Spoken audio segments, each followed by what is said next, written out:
ইফতার টেবিলে ডিফারেন্ট কিছু ট্রাই করতে চাইলে বেগুনের এই রেসিপিটি তৈরি করে দেখবেন।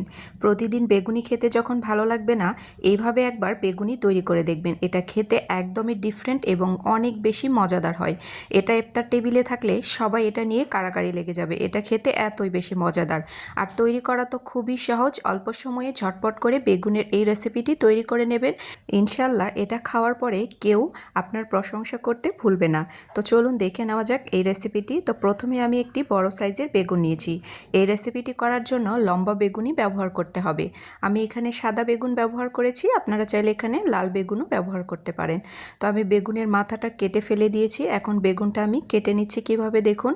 একটা পিলারের সাহায্যে বেগুনগুলোকে লম্বা লম্বা করে পাতলা করে কেটে নিতে হবে।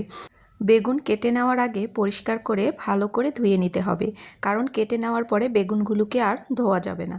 তো আমি বেগুনগুলোকে এরকম করেই স্লাইস করে কেটে নেব। আপনারা কত পিস বানাতে চাচ্ছেন সেই অনুযায়ী এভাবে স্লাইস করে কেটে নেবেন। তো আমি পুরো বেগুনটাকেই এরকমভাবেই লম্বা লম্বা করে একটা পিলারের সাহায্যে কেটে নিচ্ছি। তো খুবই সহজ, অল্প সময়ে অনেকগুলো বেগুন কেটে নেওয়া যায়।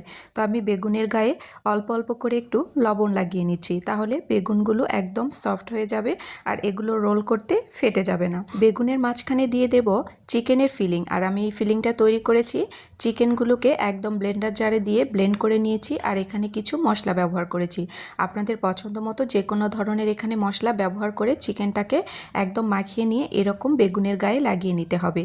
তো আমি এখন বেগুনটাকে রোল করে নিচ্ছি। দেখুন খুব সহজেই রোল করে নেওয়া যায়। সবগুলো বেগুনকে একই রকমভাবে চিকেনের পুর দিয়ে আমি ফিল করে নিয়েছি। এখানে নিয়েছি কিছুটা ব্রেড ক্রাম্বস আর নিয়েছি ময়দার কিছুটা গোলা। তো ময়দাটা আমি সামান্য একটু পানি দিয়ে পাতলা একটা গোলা তৈরি করে নিয়েছি। এখন এখানে ডিপ করে এই ব্রেড ক্রাম্বসের মধ্যে এই বেগুনগুলোকে গড়িয়ে নিতে হবে। ব্যাস তৈরি হয়ে গেছে খুবই মজাদার ও দুর্দান্ত স্বাদের বেগুনের এই কাবাবগুলো।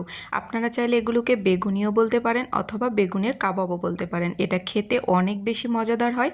সবগুলোকে একই রকমভাবে কোট করে নিয়ে এখন এগুলোকে আমি তেলে ভেজে নেব। তো তেলটা যখন কুসুম গরম হয়ে আসবে তখন এই বেগুনগুলোকে আমি তেলের মধ্যে ছেড়ে দেব। আর এগুলো ভেজে নিতে খুব একটা বেশি সময় লাগে না। আপনারা কিন্তু এভাবে বানিয়ে ফ্রিজেও রেখে দিতে পারেন, স্টোর করে যখন প্রয়োজন হবে নামিয়ে নিয়ে ভেজে নিলেই হবে।